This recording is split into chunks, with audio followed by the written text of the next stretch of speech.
আজি এপ্ৰিলৰ 2 তাৰিখ। আজিৰে পৰা স্কুল খুলিছে, গতিকে আমাৰ ছোৱালীজনী যাতে জীৱনটো সুখৰ হওক আৰু ভাল হওক তাৰে ভগৱানৰ ওচৰত প্ৰাৰ্থনা কৰি আজিৰ পৰা তেওঁ শিক্ষা গ্ৰহণ কৰিবৰ কাৰণে আৰম্ভ কৰিবলৈ লৈছে। আজি জীৱনৰ প্ৰথম স্কুলৰ দিন আৰু এয়া ধুনীয়াকৈ উলিয়াই দিলোঁ। উলিয়াই দি কৰি গোসাঁই ঘৰত তাইক সেৱা কৰিবলৈ ক'লোঁ। সিদিনাখন জন্ম হৈছিলেহে, আজি স্কুলেই যাব পৰা হ'ল। সঁচাকৈ দিনবিলাক যে কেনেকৈ পাৰ হৈ যায় মাকবিলাকে গমেই নাপায়। আৰু এদিন গৈ পেলাই তেনেকৈ আকৌ মেট্ৰিক দিব, কলেজ পাবগৈ, তাৰপিছত আকৌ আমাৰ বুকুৰ পৰা আকৌ বেলেগ ঘৰলৈ গুচি যাবগৈ। বেয়াই লাগে সঁচাকৈ ছোৱালীৰ জীৱনবিলাক।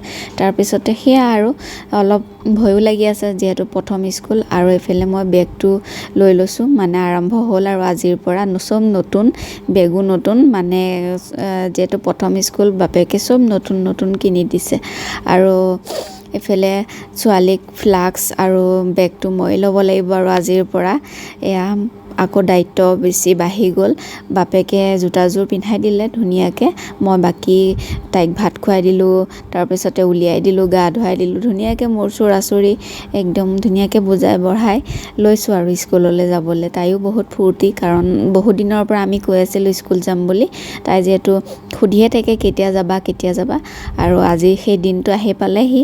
তাই ধুনীয়াকৈ একদম ফূৰ্তি মনেৰে উঠিছে ৰাতিপুৱা সোনকালে, আৰু মই ভাবিছিলোঁ কান্দিব নেকি সোনকালে উঠাৰ কাৰণে, কিন্তু নাই, নাকান্দিলে। স্কুল যোৱাৰ কথা ক'লোঁ যে, পঢ়াত কি হয় নাজানো আৰু, কিন্তু এতিয়াতো বহুত হেঁপাহ স্কুল যাবলৈ। তাৰপিছত পাছৰখিনিহে কি কৰে আৰু যায়নে, মানে মনটো কেনেকুৱা হয় নাজানো আৰু। তাকে ভগৱানে ভালে কুশলে পাৰ কৰিলেই হ'ল, ভালে কুশলে যেন ৰাখক, এইখিনিয়ে আৰু প্ৰাৰ্থনা। তাৰপিছতে বাপেকে বেগ চেগ ধুনীয়াকৈ দি দিছে, আৰু মই এতিয়া দুয়োজন যাম স্কুলত থ'বলৈ। আৰু যিহেতু প্ৰথম অকণমান টাইম চাগে ময়ো থাকিব লাগিব, কাৰণ চব নতুন পাব ন, স্কুল নতুন, তাইৰ ল'ৰা ছোৱালী ফ্ৰেণ্ডবিলাক নতুন।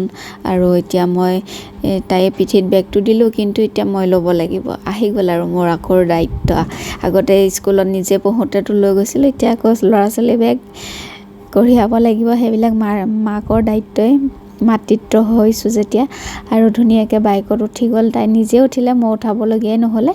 আৰু এতিয়া তিনিওটা আমি এতিয়া যাওঁ। ভাবিছিলোঁ প্ৰথমতে আমাৰ ঘৰৰ ফালে যাম, মাহঁতক মানে তাই সেৱা এটা কৰি আহিব, কিন্তু টাইমটো চালোঁ যে টাইম বহুত হৈ গ'ল, 8:45 পৰা স্কুলে, গতিকে আৰু এতিয়া নহ'ব যোৱা। আৰু এইফালে গেট চেট মাৰি ধুনীয়াকৈ আমি তিনিওজন ওলালোঁ আৰু আশীৰ্বাদ কৰিব যাতে ছোৱালীজনী পঢ়া শুনাত ভাল হয় আৰু জীৱনটো, আৰু তাই যাতে ভালে কুশলে পঢ়িব শুনিব পাৰে, এইখিনিয়ে লাগে মাক বাপেকক। তাৰপিছতে সেয়া স্কুল আহি পালোহি। স্কুলৰ ল'ৰা ছোৱালীবিলাকৰ কান্দোন, মাকহঁতে লগত আছে, সকলোৰে মানে পৰিস্থিতিবিলাক চাই লৈ মোৰো মানে কিবা ভালো লাগিছে।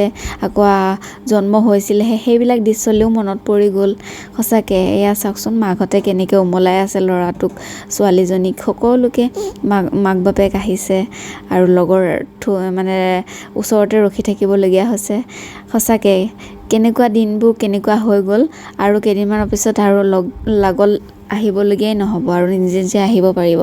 আৰু এতিয়া প্ৰথম কাৰণে চব মাক বাপেক লগতে আছে, আৰু আহিছে যিহেতু প্ৰথম স্কুল আৰু প্ৰথম দিন। আৰু চাওকচোন কিমান ধুনীয়াকৈ কালাৰ কৰি থৈছে স্কুলৰ তেওঁলোকৰ ক্লাছৰুমটো। সঁচাকৈ মানে ভাল লাগি গ'ল আৰু দেখি লৈ, যে তেতিয়াহে মানে ছোৱালী ষ্টুডেণ্টবিলাকে বহিবলৈ ভাল পাব আৰু ফূৰ্তি কৰিব, টিচাৰৰ লগত কথা পাতিব। আমাৰ ঘৰৰ ওচৰতে দিছোঁ বাৰু, বেছি দূৰ নহয়।